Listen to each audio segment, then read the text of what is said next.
Go. Okay, I keep Chester syringes in soapy water between uses.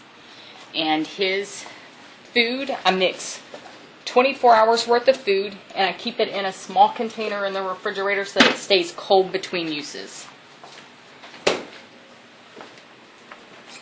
I take hot water and I rinse the syringes out.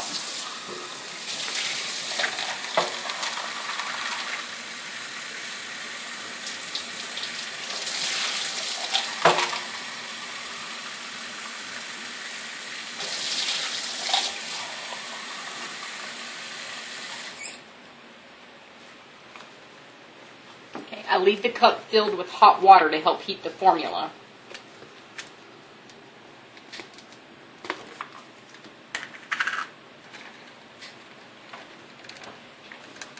The syringes are pulled in 2 parts to help keep them clean.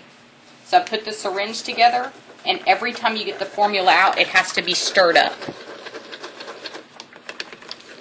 because some of it will always settle on the bottom. So I stir it up, and then I fill each syringe, and I happen to have 6 of them, so I don't have to keep refilling.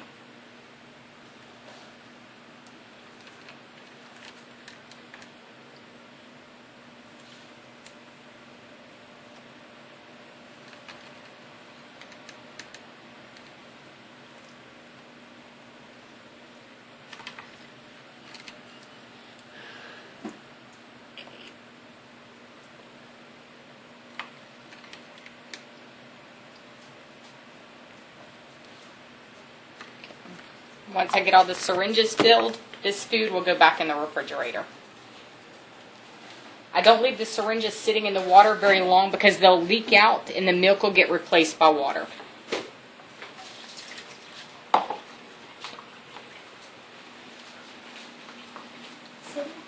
Okay. Chester is asleep or probably awake in his box, which is half on the heating pad. And Chester has already been stimulated to go to the bathroom before he starts eating. Okay, so I'm going to take his food and I'm going to place it on a paper towel and kind of cover it with the heating pad. It helps to keep the food warm.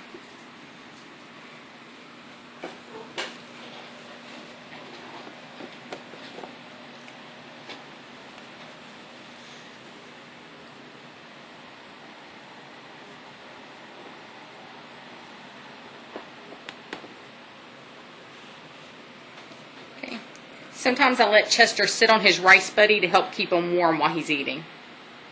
But since his eyes have opened, he wants to move around a lot. So I take the syringe and I make sure the air bubble is all the way to the top and pushed out. And then I test it on my arm to see how warm it is.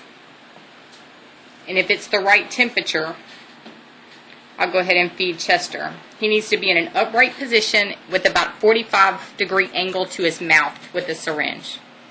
And Chester has taken to the syringe. The first few days it was hard and he didn't latch on. Now he has no problems.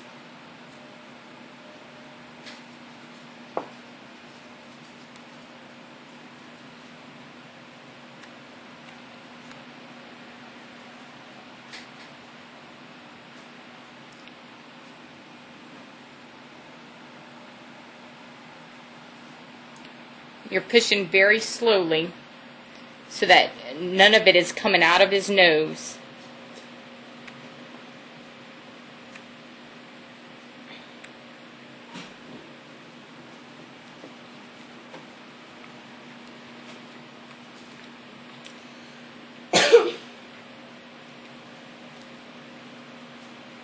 The bubbles that you see coming out around his mouth are just fine.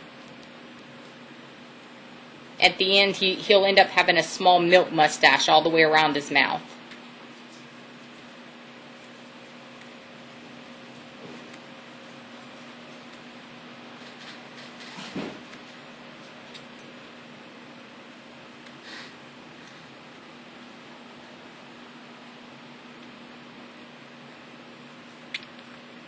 Okay, if Chester stops eating one of them, I take it back usually and I begin to let it warm up again by making it the last one in the row so I know where I started. Just as an example, if Chester did have milk coming out of his nose, he's going to fight you, but you should turn him upside down so that the milk begins to come out. And make sure you wipe his nose and mouth really, really well to try to get it out. If you have a bulb, like for a baby, to help clear his nose, you would take the bulb and suck anything out. And then once he's been upside down for a few minutes, you can turn him back over and then continue to feed him. You just have to make sure you do as best you can to get it cleared. So now I'm going to take this second syringe. The air bubble's already on its way up, which is probably hard to see in the video. You can thump it to get it all the way to the top, and make sure you fill every one of them because the heating pad will get them really warm.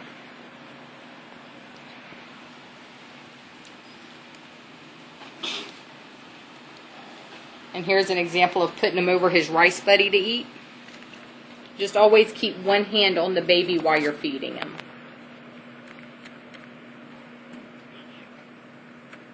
And we'll cut the video right here and come back towards the end to show you how we wrap it all up.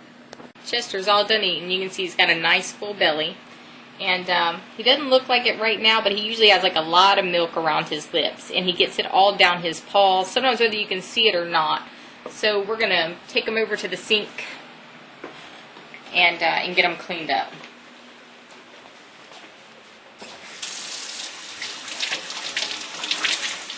So I just get some really warm water on the rag, and he doesn't usually like this part, but I get his face and his neck, just in case some drip down there, and both of his paws really clean.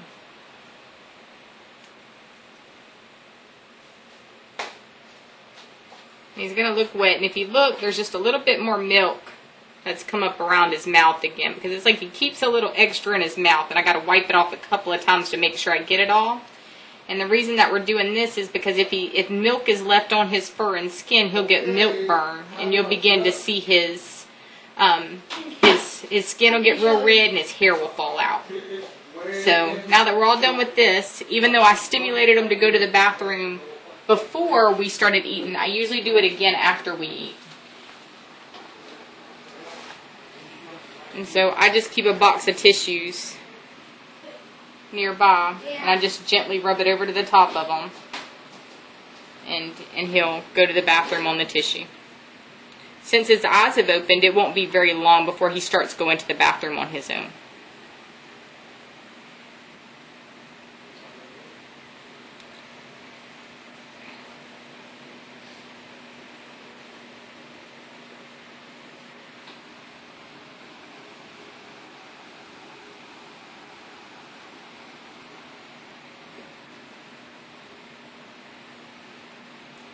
Usually whenever he's done peeing, he'll poo a little bit too. You can rub a little, and what you're looking for is hard formed stools that are a mustard yellow color. I make sure that he's done, and I usually take and make sure that he's really clean and dry down here so he doesn't get any burn from his urine. And then whenever he's done, you can tell he's pretty sleepy after he eats. So I'll nuzzle him back down in his box and put him back on his heating pad.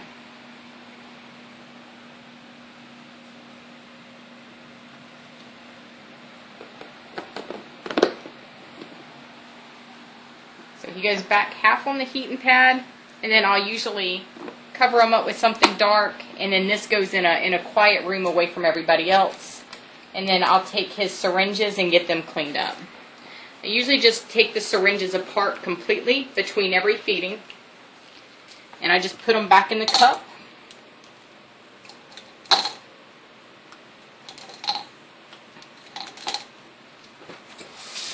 fill the cup up with hot water and I clean them out a few times.